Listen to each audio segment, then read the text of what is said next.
מדריך קוקו. יאללה, בוא נתחיל. אז מתחילים לשחק את השיער. חלק, כאילו בלי שום קשר, ככה יהיה לכם יותר קל לעבוד. הוא משחק מסתקרה והוא ממש טוב, הוא מסרק בשנייה את השיער. טוב, אז עכשיו כל השיער שלי כבר מסורק, ועכשיו אפשר להתחיל לעבוד. טוב, לי אין שפריצר של מים, אבל אם יש לכם אז תשתמשו בו, תעשו את השיער ככה ותשפריצו פה. ככה, כנ"ל לפה. עכשיו לוקחים כלשהו מסרק כזה שכאילו, נגיד זה מסרק שפותר קשרים, כזה לא טוב, כי אתם גם רואות, הוא לא כל כך זה, כזה או כזה, דברים כאלה. ומותחים ככה, כלפי מעלה. כי רטבנו פה, אז עכשיו כאילו זה ממש עוזר לקוקו. ואני מודה שזה לא באמת תראה ככה, אבל אחרי הקשירה, כי קצת יהיה כזה בלגן בשיער, תלוי באיזה גומיות אתם משתמשות, אני באלה, שהן דקות והן לא ממש טובות, אז אל תשתמשו בהן.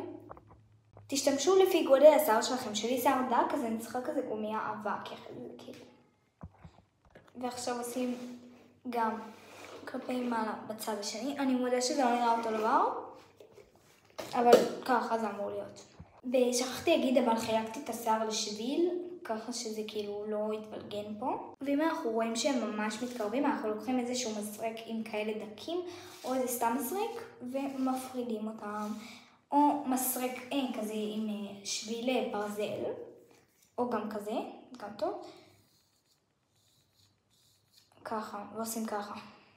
עכשיו חובה שיהיה פה גומיות.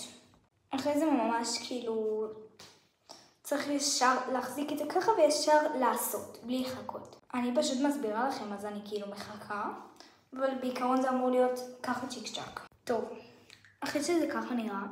טוב, אתם רואים את הדבר הזה פה, את זה אנחנו לא רוצים שיהיה. אם אתם אוהבות את זה, אני פחות, כי כאילו זה מרגיש כזה כמו קרחת באמצע השיער. אתם לוקחים את המסרק הזה, אם אתם מכירות את המסרק זה שמעתיק את השיער, אז עושים ככה מלא כאלה, ואז שמים מים, ואז שוב פעם, ואז כל מיני חומרים שאתם אוהבות. טוב, אלה גומיות ממש גרועות, הן מתמו, וגם דבר ראשון, הן לא נקראות, כן?